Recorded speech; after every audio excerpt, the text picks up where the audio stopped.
You guys, welcome back to Think as an Investor, Not as a Consumer YouTube channel and podcast where our purpose, mission, and vision is create financial education and teach you how to do all those little tiny things that they gotta put you in a better possibility to be wealthy as soon as possible. We also support local business, and I want to say hi to all the people who have been giving us a lot of feedback. So, especially in Old Town Alexandria, I love it. All the restaurant owners and the people who's actually have local shops. We just have like a pop up in one of the wine places right there. There are really, really good wineries. And then you got like an art gallery show today by King Street. It was like Pete and King Street. So today, thank you so much, you guys, for supporting local business. We really appreciate that. And also to try our best to create affordable housing. I know, nearly impossible, but it's doable, believe me. So I was getting more feedbacks from people who's actually tuning into the channel, and I adore to mention people. So just say hi to Miss Caroline that she's always tuning. Say hi to Peggy that she's like one of the fans too. And I adore the feedbacks and questions. So whenever you have the time, just DM me, put the feedback down there. I can actually like answer you either private or in the channel or in the podcast. So thank you so much for that one. I was actually asking for the link for that one of the books that we mentioned, like I guess 3 episodes ago, Think and Grow Rich from Napoleon Hill. I will actually put the link down here for you guys so you can have access to the audiobook. I'm really, really super fan of audiobooks. It's like it's easier when you go in your commute, you just put your book and then you listen and absorb the knowledge. So it's pretty good and organic instead. I I love the regular books as well. Just turn the page and make sure that you highlighting things and all that kind of stuff. But audiobooks are really good when you are driving, when you are in your commute, when you are like running or doing exercise or whatever. So yeah, I gotta give you guys that investment for your life, which is gonna be the link. It's free. It's in YouTube. Actually, I just gotta put the link, so I will redirect you to the right pathway. So that is one of the things that from me to you is a piece of art book. You actually get it into the habit to learn the lesson, trying to find out how can you adjust it to your financial situation and your lifestyle. It will be really, really beneficial for your life. Okay, you guys. So with that being said, we gotta keep going with our passive versus active income, and we were talking about how to create more cash flow as well. So one of the leverage that you might have if you are thinking about creating a passive income out of real estate business is that you can over time move your equity. So let's say you are trying to you have your active. We agree that active income is the income that you work for it. You invest your time, effort, and sweat in getting that paycheck. That is active income. The passive income is when your money is coming to you and you don't have to literally do much or nothing, so your money is working for you. We were having the example for passive income as you having a property. So you buy a property and you rent it out. You have to do minimal work on the property. Like if it's something broken, well, you as a responsible landlord, you gotta go and fix it and all that kind of stuff. But you don't have to be there 8 hours a day or 40 hours a week working in the property. No, that is money that is coming to your way because it's established rent for you, and then that is passive income.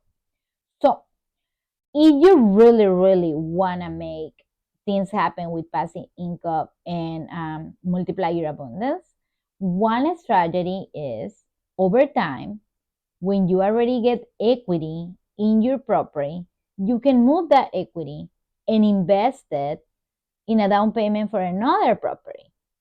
So that is how you can create more cash flow, multiply your abundance, and still create the four benefits that we were talking about. tax saving, which is sheltering your active income tax because the passive income.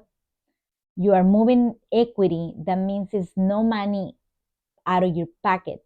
It's money that it was invested in the first property and over time accumulated enough money to be moved to make another investment. And also you are creating cash flow because you have the money that you are getting from the rent. And the third is like tax saving as well. Oh, no, we already mentioned tax saving. So over time, your property will be appreciated. It can be a depreciation as well. In real estate, let me introduce you to those terms. Appreciation is when your property, you buy the property at center amount of money, and over time, because everything changed and all the prices and the market is bananas and is in your favor, you are in honor. The property increase in value. So you buy the property, let's say, I don't know, let's put 500, 500,000, right? And when it's appreciated, like now your property over 2 or 3 years, well, with this market over 1 year, it can increase significantly 50 or 85% K more. So that is appreciation. So that is 50 or $85,000 that you didn't pay for it, but now you potentially have it if you decide to, to move on and sell it, or you already have it in the equity portion as well. So you have those advantages. You want to create cash flow more, like the second passive income, which is like the same passive income, but increase on it. You buy another property. So now you don't have just one, you have two. And you didn't pay any of the down payment because the equity of the first one was moving to the other. The advantage of it is, once again, you don't have to pay tax for that one. So it's a really, really good deal. And there's a lot of benefits doing that because you don't have the cash in your hand, or you want to invest, in something else or whatever. You already have that equity. So that equity is helping you to invest in more. And you won't have not just one rate of return, you will have like two of them. So literally you are multiplying your abundance. Once again, there's a lot of people that they don't want to be responsible for more than one property, and it's understandable. There's a lot of people that their ambition say, you know what, if I did it once, I can do it twice and then three times. What I highly recommend as real estate professional, start small if you can. I've been seeing a lot of people that they start with duplex. It's nothing wrong with it. It's good, but it's double risk. So you can manage one, you can manage two. I'm really, really, uh, like faithful on that one. If the deal is correct, yes, go for the duplex if you want to. Go for the entire apartment building if you want to. If the deal is correct according to your budget or your risk tolerance, let's say it.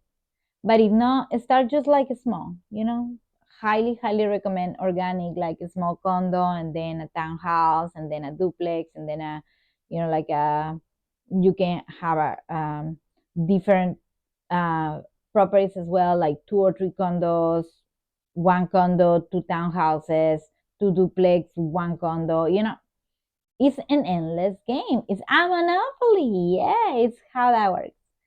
So that is for the people who was asking about how to create more cash flow. Another way to create passive income that I've been seeing, and is actually you can look for it on the internet. It was this case that business owners, they were like owning that business for so long and say, you know what, this is time. It's not properly retirement, but I'm ready to step out and let somebody else take care of the business because I'm tired to, like have to pay for the repairs and all that kind of stuff. So investors come along and say, you know what, I had nothing to do with this business. I had zero knowledge how to operate it, but I want to buy it from you. So that way I can take away that responsibility for you to be fixing all the machines or fixing all the, the stuff or whatever. So I will be the owner. I will be the one taking the responsibility to fix everything, to make sure that the business keep running. The problem is I don't know how to operate that business. Can you still operate in that business? But I will take the portion to be to the ownership.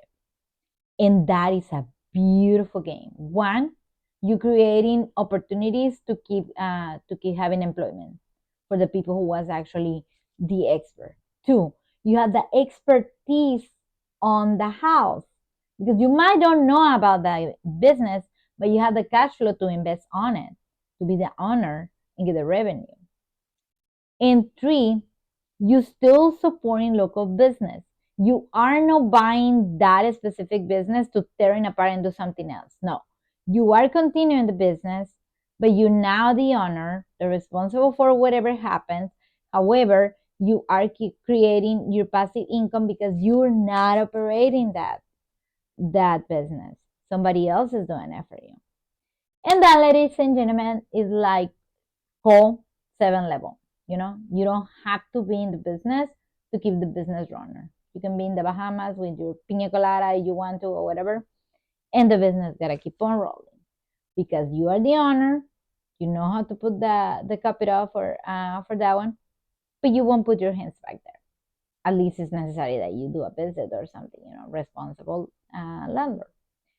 So, well, you guys, that is my piece of wisdom to keep going with passive versus active income. Look for the link for Think and Grow Rich from Napoleon Hill. It's my first gift from me to you guys, and I hope you enjoyed it. And if you enjoyed it, you want to make any comments or something, let me know. I can keep giving away books. I don't mind. Knowledge is power, and education is what we're here for. Thank you so much for being in the channel. Thank you so much for subscribes. So please, I gotta keep putting the S word in your mind. Subscribe, subscribe, subscribe, subscribe. Support this. This is not a lack of business, but like support this channel because once again, me, I'm not the center of the attention. You guys are the center of my attention. And if I've been hearing people all the time, the money is the problem, I'm telling you, money is the solution. You just have to find it. It is a box. Think out of the box. All right. Okay, you guys will have a wonderful weekend. Enjoy the weather, wherever you are. Right here in Virginia, we have like a little crazy weather, but just be you, be joyful, and remember, every single difficult moment gonna teach you a lesson. Learning good, learning well. Think as an investor, not as a consumer. See you next week. Bye.